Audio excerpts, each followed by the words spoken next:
Curangan ini artinya dari mulai penggelembungan suara ya. Mungkin nanti kalau masalah penggelembungan suara kita ke MK ya, tapi dari sisi kode etik pelaksanaan pemilu itu seperti yang saksi, ada intimidasi terhadap saksi dari Partai Golkar saat perhitungan suara ulang.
Mana Pak kegiatan kita pada hari ini?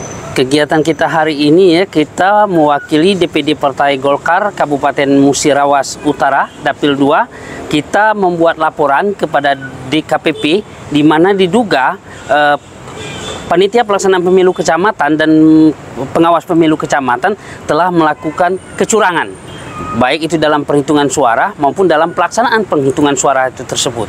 Nah, hari ini kita telah membuat laporan di DKPP RI dan laporan kita telah diterima dan akan dievaluasi dan akan diberi tanda terima setelah berkas kita dinyatakan lengkap. Jadi mereka dalam waktu 7 hari ke depan memeriksa dan meneliti berkas kita apakah layak untuk dinaikkan atau disidangkan atau tidak. Jadi hari ini sudah diterima dan semua berkas-berkas kita telah dievaluasi dan hasilnya menunggu 7 hari ke depan. Apa langkah kita selanjutnya jika berkas kita dinyatakan tidak lengkap? Kalau dinyatakan tidak lengkap, ya berarti kita tidak ada upaya. Berarti kalau berkas kita tidak lengkap dalam arti kata tidak layak untuk dinaikkan, tidak ada upaya. Tapi kalau misalnya kekurangan yang memang belum kita serahkan, otomatis kita akan melengkapkannya gitu. Kalau untuk sementara ini kan kita pastikan berkas kita sudah lengkap ya. Seandainya nanti ada kekurangan-kekurangan, kita akan memenuhi gitu. Kecurangan seperti apa Pak? Kecurangan ini artinya dari mulai penggelembungan suara ya.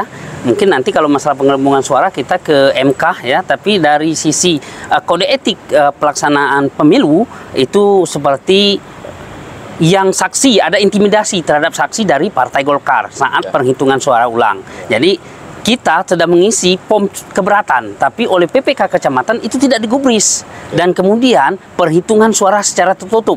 Kemudian baik dari Partai Golkar dan partai yang lainnya, ada beberapa partai itu saksi kita tidak boleh masuk saat perhitungan suara ulang ini. Nah, ini kan ada apa? Ini yang jadi pertanyaan. Dan menurut undang-undang ini kan tidak boleh.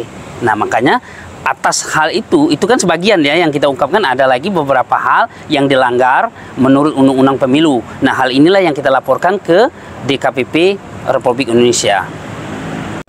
Kenapa tidak melapor di kabupaten Pak, hingga melapor ke RI Pak? Ya, kalau kita lapor di Bawaslu kabupaten ataupun provinsi, ini akan berakhir omon-omon doang ya kan. Tidak akan ditindaklanjuti karena kan sudah kecurangan ini menurut dugaan kita ya sudah sistematis dan terstruktur, tambah masifnya lagi.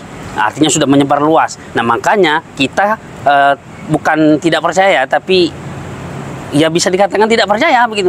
Makanya kita akan melaporkan langsung ke DKPP Republik Indonesia, karena kalau di daerah ya bisa dibilang masuk angin lah kalau kita nilai kan gitu. Karena akan menjadi omong-omong doang, tidak ada tindak lanjutnya. Karena kita sudah juga melapor di Gakundu, sudah kita lapor, tidak ada tindak lanjutnya.